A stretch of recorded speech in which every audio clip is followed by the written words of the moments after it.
Vem o time da Inter, domina no campo de ataque, vem pra bola, pé canhoto, Albano bateu, é gol!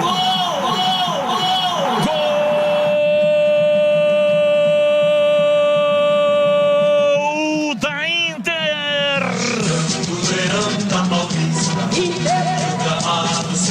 A marca de 34 minutos passados primeiro tempo. Bobeada no sistema defensivo de marcação do time da Macaca. A penetração e a batida ao pano de perna canhota. A bola entrou no cantinho. Na direita, bateu lá dentro, bem fechou. Abre o placar do jogo ao pano. Camisa número 10. 1 para Inter, 0 para Ponte Preta. E o detalhe no gol é seu Vladimir Catarino.